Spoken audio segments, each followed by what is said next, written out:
Presenting the classics of Sam P. Chaladurai. Sam P. Chaladurai அவர்களின் போதனை களஞ்சியத்திலிருந்து.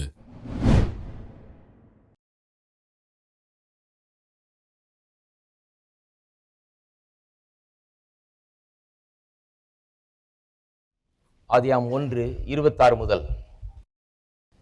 பின்பு தேவன் நமது சாயலாகவும் நமது ரூபத்தின்படியையும் மனுஷனை உண்டாக்குவோமாக. அவர் சமுத்திரத்தின் மச்சங்களையும் ஆகாயத்து பறவைகளையும் மிருக ஜீவன்களையும் பூமி அனைத்தையும் பூமியின் மேல் ஊறும் சகல பிராணிகளையும் ஆளக்கடவர்கள் என்றார். தேவன் தம்முடைய சாயலாக மனுஷனை சிருஷ்டித்தார். அவனை தேவ சாயலாகவே சிருஷ்டித்தார். ஆணும் பெண்ணுமாக அவர்களை சிருஷ்டித்தார். பின்பு தேவன் அவர்களை நோக்கி, நீங்கள் பலுகி பெருகி பூமியை நிரப்பி அதை கீழ்ப்படுத்தி சமுத்திரத்தின் மச்சங்களையும் ஆகாயத்து பறவைகளையும் பூமியில் நடமாடுகிற சகல ஜீவ ஜந்துகளையும் ஆண்டு கொள்ளுங்கள் என்று சொல்லி தேவன் அவர்களை ஆசீர்வதித்தார். ஜெபத்திலே தேவனுடைய வார்த்தையை உபயோகப்படுத்த வேண்டும் என்பதை தான் இங்கே போதித்து வருகிறேன். பல வாரங்களாக இதை இன்னும் கொஞ்சம் வலியுறுத்த போகிறேன். இன்னும் அடுத்த ஸ்டெப்புக்கு நான் போகிறதுக்கு முன்னால் இதை இன்னும் கொஞ்சம் ஸ்ட்ராங்காக, இன்னும் கொஞ்சம் பலமாக இதை வலியுறுத்த விரும்புகிறேன். ஜெபத்தினுடைய முதுகெலும்பு, ஜெபத்தினுடைய ஸ்ட்ரெங்க், பலன் எங்கே இருக்கிறது என்று சொன்னால், ஜெபத்தில் உபயோகப்படுத்துகிற தேவனுடைய வாக்கு தத்தங்கள், தேவனுடைய வார்த்தை அதில் தான் இருக்கிறது. எந்த அளவுக்கு தேவன் சொன்னதையே நாம் சொல்லுகிறோமோ அந்த அளவுக்கு ஜெபத்திலே பலன் உண்டு. இதை அறியாதவர்கள் தான் தங்களுடைய வார்த்தையை போட்டு அலப்பி கொண்டிருக்கிறார்கள். ஜெபத்திலே நாம் தேவனுடைய வார்த்தையை பேச வேண்டும். என்ன வார்த்தைகளை பேசுகிறோம் என்பதை கவனிக்க வேண்டும். தேவனுடைய வார்த்தையின் அடிப்படையில் பேச வேண்டும் என்பதை குறித்தெல்லாம் இங்கே போதித்து வருகிறேன். முக்கியமான ஒரு காரியம் என்னவென்று சொன்னால், நம்முடைய வார்த்தைகளிலே பெரிய வல்லமை இருக்கிறது. ஆகவே தான் ஏதோ ஒன்று நம்ம ஜெபிச்சோமா போனோமா அப்படிங்கிறதுல வல்லமை இருக்காது. அந்த மாதிரி ஜெபத்தில் எந்த விதமான வெற்றியும் இருக்காது. நாம் ஜெபிக்கலாம், முட்டி முழங்கால் தேயிற வரைக்கும் ஜெபிக்கலாம், உபவாசம் இருக்கலாம், தலைகளாக நிற்கலாம். ஆனால் நாம் என்றைக்கு தேவனுடைய வார்த்தைக்கு மரியாதை கொடுக்கலையோ, நாம் தேவனுடைய வார்த்தையை உயர்த்தி பிடிக்கலையோ, தேவனுடைய வார்த்தையின் அடிப்படையில் வரலையோ, அவருடைய வார்த்தையை எடுத்து விசுவாசித்து அதை நம்முடைய வாயிலே வைத்து அதை நாம் பேசலையோ, நாம் தேவனை கனம் பண்ணாமல் போய்விட்டோம். நம்முடைய ஜெபத்திற்கும் ஒரு பெரிய மரியாதை அந்தஸ்து இருப்பதில்லை. ஆகவே தான் இதை குறித்து நான் திட்டவட்டமாக போதித்து வருகிறேன். ஏன் இப்படி வார்த்தைக்கு இவ்வளவு பெரிய மேன்மையை கர்த்தர் கொடுத்து வைத்து விட்டார் என்பதை இன்றைக்கும் நான் இன்னொரு முறை உங்களோடு கூட சேர்ந்ததை நான் பார்க்க விரும்புகிறேன். வார்த்தைக்கு ஏன் இவ்வளவு பெரிய மேன்மை? அவ்வளவு பெரிய மேன்மையை கொடுத்து ஜெபத்தில் கூட அந்த வார்த்தை தான் ரொம்ப பெருசா இருக்குது. ஏன் இப்படி நம்முடைய வாயிலிருந்து புறப்படுகிற வார்த்தைக்கு இவ்வளவு பெரிய மேன்மை ஏன் உண்டாயிருக்கிறது என்பதை நாம் கொஞ்சம் கவனித்து பார்க்க வேண்டும். ஆதியாம் 1ஆம் அதிகாரத்தில் இப்பொழுது வாசித்தேன். 26, 28 ஆகிய வசனங்களை நான் வாசித்தேன். அங்கே ஒரு காரியம் சொல்லப்பட்டிருக்கிறது. தேவன் மனுஷனை உண்டாக்கின போதே இப்படிதான் உண்டாக்கி விட்டாராம். மனுஷனை உண்டாக்கினப்ப எப்படி உண்டாக்கினாராம்? நம்முடைய சாயலாகவும் நம்முடைய ரூபத்தின்படியையும் மனுஷனை உண்டாக்குவோமாக என்று சொல்லிட்டு எல்லாவற்றையும் அவர்கள் ஆளக்கடவர்கள் என்று சொன்னார். எல்லாரும் சொல்லுவோம் அவர்கள் ஆளக்கடவர்கள். அவர்கள் ஆளக்கடவர்கள் சொன்னா எந்த விதத்தில் அவர்கள் ஆளக்கடவர்கள்? எப்படி அவர்கள் ஆள முடியும்? எல்லாவற்றையும் ஆளக்கடவர்கள் சொல்லுகிறாரே, இவர்கள் எப்படி ஆள முடியும்? அதுக்கு முன்னால ஒரு காரியத்தை தெளிவுபடுத்த விரும்புகிறேன். நிறைய பேர் நினைக்கிறாங்க மனுஷனுக்கு தான் சொன்னாரு எல்லாத்தையும் ஆளக்கடவன் என்று சொல்லி, ஆணுக்கு தான் சொன்னார் என்று சிலர், ஆண்களுக்கு தான் இந்த கட்டளை என்று பெண்களையும் சேர்த்து ஆண்டுகிட்டு இருக்கிறாங்க. கர்த்தர் எல்லாத்தையும் ஆண்டுகன்னாரு. ஆகவே பெண்கள்லாம் ஒன்றும் இல்லை, ஆண்கள் தான் ஆளக்கடவர்கள் என்று சொல்லி இருக்குன்னு நினைச்சு அப்படி செய்கிறார்கள். ஆனால் ஆதியாகமம் 5ஆம் அதிகாரம் 2ஆம் வசனத்தை வாசிக்கிறேன். 1, 2 ஆகிய வசனங்கள் கவனிப்போம். ஆதாமின் வம்ச வரலாறு. தேவன் மனுஷனை சிருஷ்டித்த நாளிலே அவனை தேவ சாயலாக உண்டாக்கினார். அவர்களை ஆணும் பெண்ணுமாக சிருஷ்டித்து அவர்களை ஆசீர்வதித்து அவர்களை சிருஷ்டித்த நாளிலே அவர்களுக்கு மனுஷர் என்று பெயரிட்டார். அங்கே ஆங்கில வேதாந்தத்தில் இப்படி சொல்லியிருக்குது, he called him man. கடவுள் எப்படி பெயரிட்டாராம்? 2 பேருக்கும் சேர்த்து மேன் என்று சொன்னார். உங்க பக்கத்தில் உட்கார்ந்துருக்கிற அந்த பெண், உங்களுடைய மனைவி, உங்களுடைய மகள், உங்களுடைய தாயார், யாரா இருந்தாலும் சரி, அவர்களும் ஒரு ஆண் தான். கிட்டத்தட்ட சில விஷயங்கள்ல தான் வித்தியாசமே ஒழிய அவர்களுக்கும் உங்களுக்கும் ஒரு பெரிய வித்தியாசம் இருக்குதுன்னு சொல்ல முடியாது. சில சிறிய வித்தியாசங்களை உண்டாக்கி இருக்கிறார். மேன்னு சொல்லிட்டாரு. அதன் பிறகுதான் ஆதாம் தான் அவளுக்கு ஏவாள் என்று பெயரிடுகிறான். மேன்னா 2 பேரையும் உள்ளடக்கியதா இருக்கிறது. உமன் என்று சொன்னால் அந்த WOன்றதை முன்னால சேர்த்துருக்கிறாங்க மேனுக்கு முன்னால. அந்த WOன்றதுனால என்னவாம்? ஊம்டு மேன், அதாவது கற்பப்பை உள்ள மனிதன். அவளும் மனிதன் தான், ஆனால் அவளுக்கு கற்பப்பை ஒன்று இருக்குது. அவள் பிள்ளையை சுமக்கும்படியா நோக்கத்தோடு அப்படி சிருஷ்டிக்கப்பட்டிருக்கிறாள். ஆகவே கற்பப்பை உள்ள மனிதன். ஆகவே ரெண்டு பேரையும் தான் சேர்த்து சொன்னார், அவர்கள் ஆளக்கடவர்கள் சொல்லி. மனுஷர் என்று அவர்கள் அழைத்தார். ரெண்டு பேரையும் தம்முடைய சாயலின்படி சிருஷ்டித்தார், தம்முடைய ரூபத்தின்படி சிருஷ்டித்தார். ஆணா இருந்தாலும் சரி, பெண்ணா இருந்தாலும் சரி, இருவருமே எல்லாவற்றையும் ஆண்டு கொள்ள வேண்டும் என்று சொல்லிதான் சிருஷ்டித்தார். இதை ஏன் சொல்றேன்னா, ஒருவேளை சிலர் நினைச்சுக்கலாம் இந்த பண்ற பிரசங்கள்லாம் வெறும் ஆண்களுக்கு தான், அவர்கள் தான் ராஜா மாதிரி ஆளணுமாக்கும், நாம் அப்படியே இருக்க வேண்டியதுதான் அப்படின்னு நினைச்சிட்டு இருக்கலாம். நான் சொல்லுகிறேன், ஜெபத்தை குறித்து பேசுகிறோம். ஆண்கள் பெண்கள் எல்லாரும் ஜெபத்திலே எப்படி ஆளுகை செய்ய வேண்டும் என்பதை குறித்து, நம்முடைய வார்த்தை எப்படி அந்த ஆளுகைக்குள்ளாக நம்ம நடத்துகிறது என்பதை குறித்து தான் இந்த கால வேளையிலே நான் பேச போகிறேன். அவர்கள் ஆளக்கடவர்னு சொல்லிட்டு, எப்படி ஆளக்கடவர்கள்?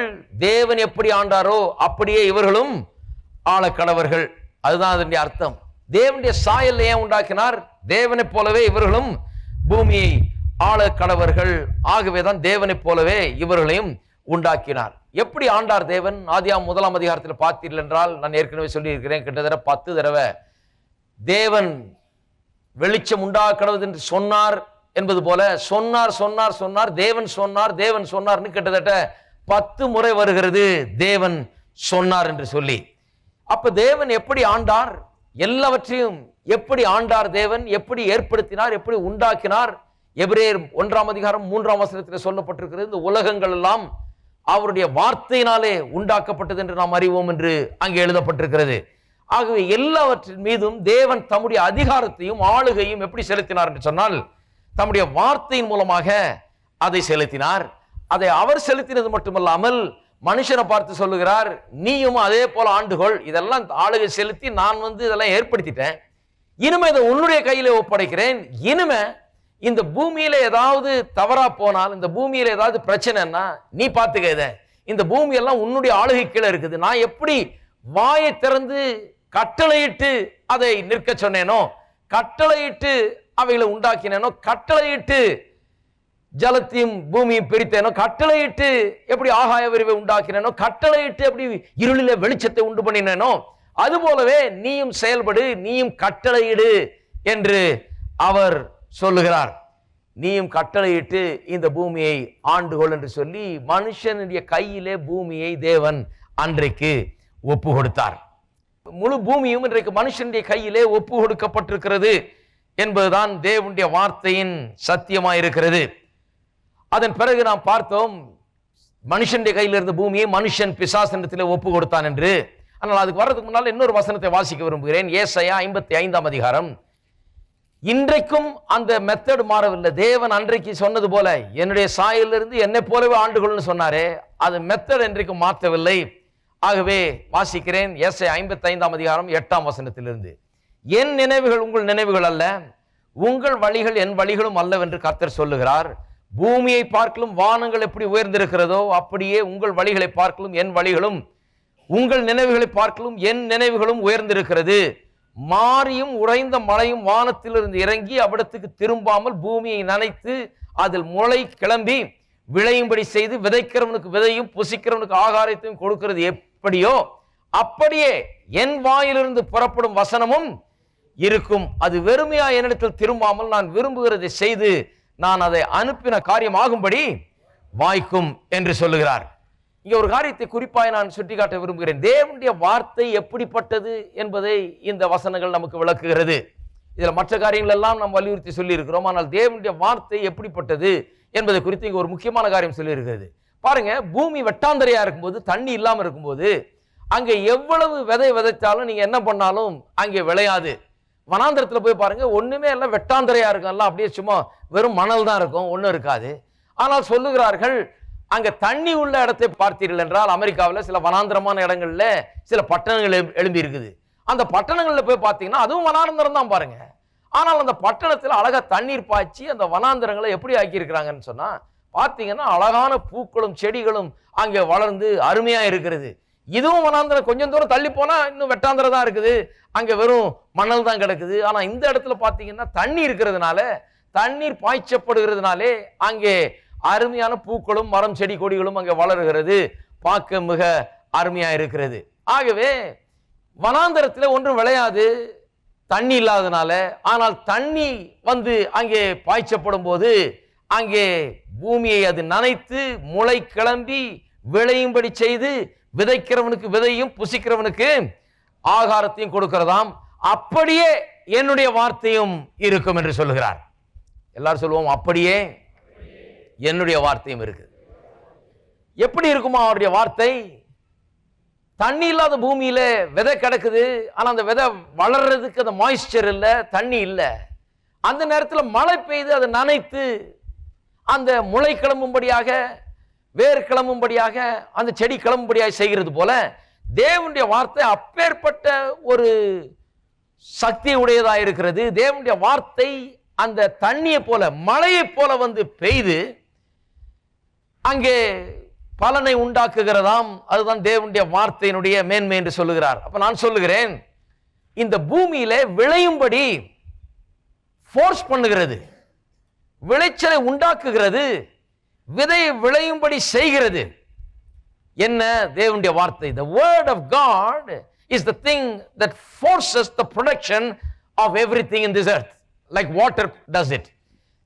தண்ணீர் எப்படி இந்த பூமியிலே எல்லாவற்றையும் விளைய செய்கிறதோ அது போலவே தேவனுடைய வார்த்தை வரும்போதுதான் தேவன் நமக்காக என்னவெல்லாம் வைத்திருக்கிறாரோ, நமக்காக எதையெல்லாம் ஏற்படுத்தி வைத்திருக்கிறாரோ தேவன்.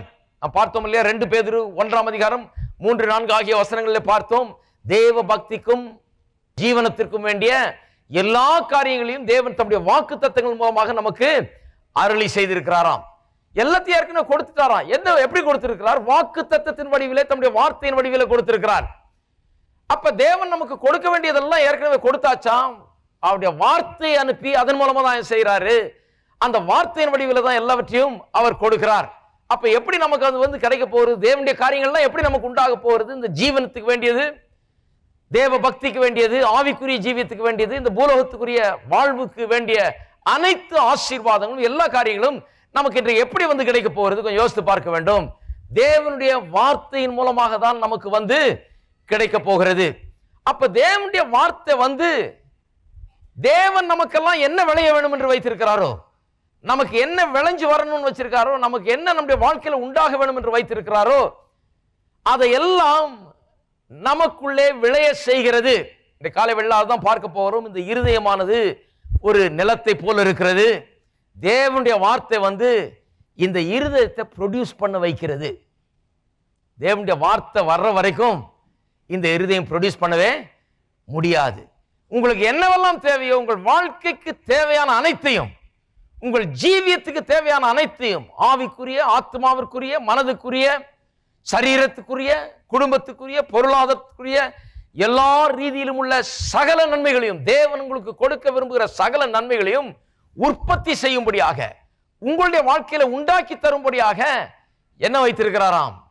தேவனுடைய வார்த்தையை வைத்திருக்கிறார். அது மழையை போல பொழிய பண்ணும்போது, வனாந்தரத்தில் வந்து மழை பெய்யும் போது எப்படி அந்த விதை வந்து வேர் கொண்டு முளை கிளம்ப ஆரம்பிக்கிறதோ அதுபோல வார்த்தை வந்து ஒரு மனுஷனுடைய வாழ்க்கையில ஒரு பங்காக இருக்கும்போது, வார்த்தை வந்து அவனுடைய இருதயத்தை நனைக்கும் போது, வார்த்தை ஒரு மனுஷன் பெறும்போது, வார்த்தை அவனுக்குள்ள வரும்போது தேவன் அவனுக்காக வைத்திருக்கிற யாவும் விளைய ஆரம்பிக்கிறது. ஒரு காரியத்தை திட்டவட்டமா சொல்ல போறேன்.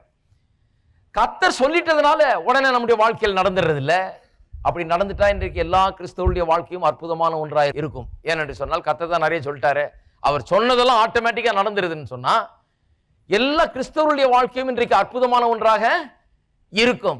மக்களுடைய வாழ்க்கையை பார்த்தாலே தெரியுது, எல்லாம் ஆட்டோமேட்டிக்கா நடக்கல, நம்ம ஒன்று செய்ய வேண்டும் என்று. எப்படி ஒரு தோட்டத்தை நாம் பண்படுத்துகிறோம், எப்படி ஒரு தோட்டத்தை நாம் செடிகளை நட்டு, பூக்களை நட்டு, இதெல்லாம் வளர வைக்கிறோம், விதையை விதைத்து தண்ணீர் பாய்ச்சி அதெல்லாம் பண்ண வைக்கிறோம். அது போலவே தான் நம்முடைய ஜீவித்திலையும் தேவனுடைய வார்த்தையை எடுத்து அதை விதைத்து, அதை தண்ணீர் பாய்ச்சி, அதை அப்படி செய்து தேவன் நமக்கு ஏற்படுத்தி இருக்கிற, நமக்கு உண்டாயிருக்க வேண்டும் என்று விரும்புகிற சித்தம் கொண்டிருக்கிற அனைத்து காரியங்களும் நம்முடைய வாழ்க்கையிலே நாம் உற்பத்தி செய்ய வேண்டும், நம்முடைய வாழ்க்கையிலே நாம் உண்டாக்க வேண்டும். நம்முடைய வாழ்க்கை வந்து, நம்முடைய இருதயம் வந்து ஒரு தோட்டம் போல இருக்குது பாருங்க. உங்களுக்கு என்ன தேவை, எதை தேடிக்கொண்டிருக்கிறீர்கள், அதையெல்லாம் விளைவிக்கும் ஒரு தோட்டம் போல நம்முடைய இருதயம் இருக்கிறது. Your heart is like a garden. இருதயம் ஒரு நல்ல தோட்டம் போரி பாருங்க. இந்த தோட்டத்தை காடு மாதிரி விட்டுடலாம், ஒண்ணுமே செய்யாம, இதை ஒன்றும் பண்படுத்தாம, இதுல எதுவும் விதைக்காம, இதுல ஒன்றும் தண்ணீர் பாய்ச்சாம அது பாட்டுக்கு விட்டுட்டீங்கன்னா வெறும் முள்ளும் குறுக்கும் தான் விளைஞ்சிருக்கும், புதர் தான் இருக்கும். அங்க அநேகருடைய வாழ்க்கை இன்றைக்கு முள்ளும் குறுக்கும் புதரும் போல இன்றைக்கு இருக்கிறது. பிரச்சனை நிறைந்த வாழ்க்கை, குழப்பங்கள் நிறைந்த வாழ்க்கை, காடு மாதிரி இருக்குது. அநேக வீடுகள் இன்றைக்கு காடு மாதிரி இருக்குது. ஏனென்று சொன்னால் பண்படுத்த தவறிவிட்டார்கள். தேவன் தங்களுக்காக என்ன வைத்திருக்கிறார் என்பதை அறிந்து அதற்காக என்ன செய்யணுமோ அதை தாங்கள் செய்யாமல் விட்டு விட்டார்கள். பாருங்க, தேவன் எப்பவுமே நாம செய்யும்படியா ஒரு பங்கு வைக்கிறார் நமக்கு. ஏன் தெரியுமா? அது எதையும் உணர்ந்து நமக்குள்ள அப்படி திணிக்கிறது இல்லை. கர்த்தர் எப்பவுமே நீ இதை செய்யின்னு சொல்றாரு. ஏன்னு சொன்னா தம்முடைய சாயல்ல நம்ம உண்டாக்கிட்டார். அப்ப என்ன சொல்றாரு? உன்னை ஒரு மிஷின் மாதிரி நான் ட்ரீட் பண்ண போறது இல்லை, உன்னை ஒரு எந்திரம் மாதிரி கொண்டாந்து ஆசீர்வாதத்தெல்லாம் போய் உன் மேல கொட்டி அப்படியே உன்னை நிரப்பி அப்படியே உன்னை ஆசீர்வதிக்க போகிறது இல்லை. ஆசீர்வதிக்க வேணும் என்றால் நான் ரெடி, நான் இதெல்லாம் வைத்துட்டேன். அப்படி இதுக்கு ஒரு மெத்தட் வச்சிருக்கிறேன். நீ இப்போ மனுஷனாய் நடந்து கொள்ள வேண்டும், என்னுடைய சாயல்ல உண்டாக்கப்பட்ட மனுஷன் நடந்து கொள்ள நீ தெரிந்து கொள்ள வேண்டும். நீ இந்த வார்த்தைகளை எடுக்க வேண்டும், நீ உன்னுடைய வாயில வைக்க வேண்டும், நீ உன்னுடைய இருதயத்தில் வைக்க வேண்டும். நீ ஒருவன் நிலத்தை எப்படி பண்படுத்துவான் அதுபோல உன்னுடைய இருதயத்தை பண்படுத்தி இந்த விதைகளை விதைத்து இதற்கு தண்ணீர் பாய்ச்சி இதை வளர்க்க வேண்டும். இல்லை என்றால் அது நடக்காது என்று சொல்றாரு. நான் சொல்லுகிறேன், அது தேவன் நமக்கு கொடுக்கிற ஒரு மரியாதை. ஆகவே தேவனுடைய ஆசீர்வாதங்கள் எல்லாவற்றையும் நாம் பெற்றுக்கொள்ளலாம். இன்றைக்கு எதுவுமே ஆட்டோமேட்டிக்கா வரப்போறது இல்லை. எல்லாமே தேவனுடைய சாயல்ல உண்டாக்கப்பட்ட நாம், அவருடைய ரூபத்தின்படி உண்டாக்கப்பட்ட நாம் எழுந்து நாம் செயல்படுகிறதன் மூலமாகத்தான் எல்லாமே உண்டாகிறது. அப்ப வேத வசனம் சொல்லுகிறது, அப்படியே என் வாயிலிருந்து புறப்படும் வசனமும் இருக்கும் என்று சொல்லி. என்ன பண்ணுமா? அது விதைக்கிறவனுக்கு விதையையும் புசிக்கிறவனுக்கு ஆகாரத்தையும் உண்டாக்குறதாம். கர்த்தருடைய வார்த்தை வரும்போது அதான் அன்னைக்கு பார்த்தோம் இல்லையா? அன்னைக்கு என்ன சொன்னேன்? கர்த்தருடைய வார்த்தை, விசுவாசம், பிறகு நாம் நம்பி இருக்கிற காரியங்கள். வார்த்தை வருகிறது, விசுவாசத்தை உண்டாக்குகிறது, நமக்கு என்னவெல்லாம் தேவையோ அதை பெற்றுக்கொள்ளும்படி செய்கிறது. முதல்ல வார்த்தை வர வேண்டும். வார்த்தை முதல்ல வரும்போது என்ன பண்ணுகிறது? நமக்குள்ள விசுவாசத்தை உண்டு பண்ணுகிறது. அப்புறம் திரும்ப நமக்குள்ள இருந்து வார்த்தை புறப்பட்டு போகிறது. அப்பொழுதுதான் நாம் நினைக்கிற காரியங்கள் நடக்க ஆரம்பிக்கிறது, நாம் வேண்டிக் கொள்ளுகிற காரியங்கள் நமக்கு கிடைக்க ஆரம்பிக்கிறது என்று சொன்னேன். அப்ப இந்த வார்த்தை வந்த உடனே என்ன பண்ணுது பாருங்க. முதல்ல விதைக்கிறவனுக்கு விதையை தான் முதல்ல கொடுக்குது அந்த வார்த்தை. ஒரு செடி வளருதுன்னு சொன்னா அந்த செடியினுடைய முதல் வேலை என்னன்னா புசிக்கிறவனுக்கு ஆகாரத்தை கொடுக்கறது இல்ல. செடியினுடைய முதல் வேலை அதுக்குள்ளே தன்னுடைய விதையை உற்பத்தி பண்ணுகிற வேலை தான். ஏனென்றால் விதையை உற்பத்தி பண்ணாமல் நின்றுடுச்சுன்னா பிறகு இன்னும் செடி பெருக முடியாது, வேற செடிகள் இதை வச்சு வளர வைக்க முடியாது. ஆகவே செடியினுடைய முதல் வேலையே என்ன? விதையை கொடுப்பதுதான், விதையை உண்டு பண்ணுவது. அந்த விதை இருக்கிற வரைக்கும் இன்னும் நிறைய உற்பத்தி பண்ணிக்கொண்டே இருக்கலாம். முதல்ல விதையை கொடுக்கிறது, அப்புறம் புசிக்கிறவனுக்கு ஆகாரத்தை கொடுக்கிறது. கர்த்தருடைய வார்த்தையும் அதுதான் பண்ணுது பாருங்க. கர்த்தருடைய வார்த்தை முதல்ல வருது, நமக்கு வந்து விதையை உண்டாக்குகிறது, அப்புறம் புசிக்கிறதுக்கு ஆகாரத்தையும் கொடுக்கிறது என்று இங்கே நாம் பார்க்கிறோம்.